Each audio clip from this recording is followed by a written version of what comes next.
ಆದರೆ ಧರ್ಮೇಂದ್ರ ಪ್ರಧಾನ್ ಇವತ್ತಿಗೂ ರಾಜೀನಾಮೆ ಕೊಡದೇ ಇದ್ದಿದ್ದರೆ ಇನ್ನೂ ಉಗ್ರ ಸ್ವರೂಪ ತಳಿತಾ ಇತ್ತೇನೋ ಈ ಒಂದು ಹೋರಾಟ, ನಮಗೆ ಗೊತ್ತಿಲ್ಲ.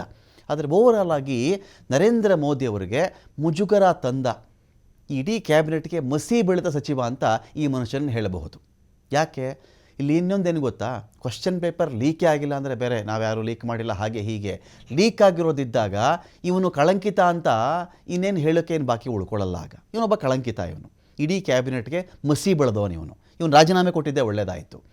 ಇದ್ರ ಆಚೆಗೆ ಒಂದು ಮಕ್ಕಳು ಸತ್ತಾಗೋ ಈ ಮನುಷ್ಯನ ಮನಸ್ಸು ಮರುಗಲ್ಲ ಅಂತ ಹೇಳಿದ್ರೆ ಅವಾಗೂ ಬಂಡೇನೆ, ಹೆಬ್ಬಂಡೇನೆ. ಯೋಚನೆ ಮಾಡಿ ನೋಡಿ, ಅಕಸ್ಮಾತ್ CJP ಪ್ರತಿಭಟನೆ ಮಾಡಿರಲ್ಲ ಅಂತ ಅಂದ್ಕೊಳ್ಳಿ. ಇದೀಗ ಹಿರೇಗೌಡರಿದ್ದಾರೆ, ಶಿಕ್ಷಣ ತಜ್ಞರಿದ್ದಾರೆ ನಮ್ಮ ಮುಂದೆ, ಡಾಕ್ಟರ್ ಹಿರೇಗೌಡರು. ಹಿರೇಗೌಡರು ನಮಸ್ಕಾರ. ಸರ್ ನಮಸ್ತೆ ಸರ್. ಡಿಬೇಟಲ್ಲೂ ಕೂಡ ನಾವು ಮಾತಾಡಿದ್ವಿ ಹಿರೇಗೌಡ್ರೆ, ಒಂದು ಮಾತು ಹೇಳಿದ್ವಿ. ಡಿಬೇಟ್ ಅಲ್ಲಿ 2 ದಿವಸ ಮಾತಾಡಿದ್ವಿ. ಅವರು ರಾಜೀನಾಮೆನ ಇಷ್ಟೆಲ್ಲ ಅನಾಹುತ ಆಗೋಕ್ಕಿಂತ ಮುಂಚೆನೆ ರಾಜೀನಾಮೆ ಕೊಟ್ಟಿದ್ರೆ ಚೆನ್ನಾಗಿತ್ತು. ಬಟ್ ಲೇಟ್ ಆಗಿ ಕೊಟ್ಟಿದ್ದಾರೆ. ಬಟ್ ಈಗಲಾದ್ರೂ ಪ್ರಾಬ್ಲಮ್ ಸರ್. ಇವರೆಲ್ಲ ಹಿರೇಗೌಡ್ರೆ ಇವರು ಪ್ರಚಂಡರ ವೇಷದಲ್ಲಿ ಕಾಣಿಸ್ಕೊಳ್ತಾ ಇರ್ತಕ್ಕಂಥ ಮೊಂಡ್ರು ಭಂಡ್ರು, ಇವರೆಲ್ಲರೂ ಕೂಡ ಪ್ರಚಂಡರ ವೇಷ ಅಷ್ಟೇ ಇವ್ರದ್ದು. ವಾಸ್ತವದಲ್ಲಿ ಇವರೆಲ್ಲ ಮೊಂಡ್ರು ಭಂಡ್ರು ಇವರು ಅಂತ. ಸರಿ, ಇಲ್ಲ ಒಳ್ಳೆ ಮೂವ್ಮೆಂಟ್ ಸರ್ ಅದು. ಇನ್ ಮುಂದೇನಾದ್ರೂ ಕೆಲವು ಡಿಸಿಷನ್ಸ್ ನ ತಗೊಳ್ಳೋದಿಕ್ಕೆ ನೀವು ಟಿವಿ ಅವ್ರ ಮುಖಾಂತರ ಒತ್ತಡ ಮಾಡಿ, ಎಲ್ಲ ನಮ್ಮ ರೀಜನ್ ಅಲ್ಲಿ ನಾವೇನು ದಕ್ಷಿಣ ಭಾರತದಲ್ಲಿ ತೊಂದರೆ ಅನುಭವಿಸ್ತಾ ಇದೀವಿ, ಅದಕ್ಕೆಲ್ಲ ಒಂದ್ ಸ್ವಲ್ಪ ನಮ್ಮ ಕರ್ನಾಟಕ ಸರ್ಕಾರನ ಒತ್ತಾಯ ಮಾಡ್ಬೇಕು ಇವಾಗ. ಸರಿ, ನೀಟ್ ಹೋಗ್ಬೇಕು, ಸಿಇಟಿ ಬರ್ಬೇಕಲ್ವಾ ಸರ್? ಅನುಕೂಲ ನೀಟ್ ಹೋಗ್ಬೇಕು, ಸಿಇಟಿ ಬರ್ಬೇಕು, ಸಿಇಟಿ ಟೈಪ್ ಎಕ್ಸಾಮಿನೇಷನ್ ಬರ್ಬೇಕು. ಓಕೆ, ಸಿಇಟಿನೇ ಬೇಡವಾ? ಸಿಇಟಿನೂ ಬೇಡವಾ?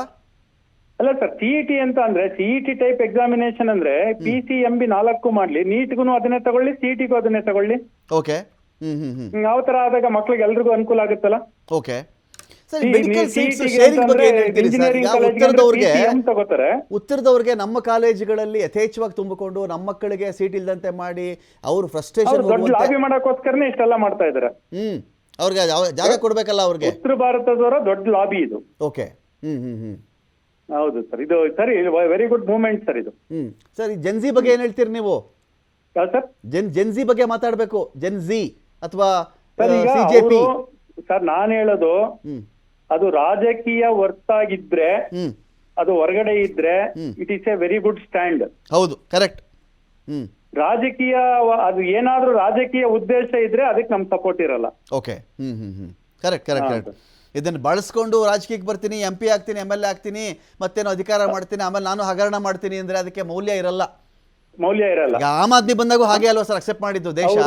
ಆಮ್ ಆದ್ಮಿ ಬಂದಾಗೂ ಹೀಗೆ ಅಕ್ಸೆಪ್ಟ್ ಮಾಡಿದ್ದು. ಹೌದು, ಆ ತರ ಹೋಲ್ಸಕ್ ಹೋದ್ರೆ ನಮ್ಮ ಅಣ್ಣಾ ಹಜಾರೆ ಅವರು ಶ್ರೇಷ್ಠ ಅಂತ ಹೇಳ್ಬೋದು. ಓಕೆ, ಥ್ಯಾಂಕ್ ಯು ಹಿರೇಗೌಡ್ರೆ ಮಾತನಾಡಿದ್ದಕ್ಕಾಗಿ. Thank you sir, thank you.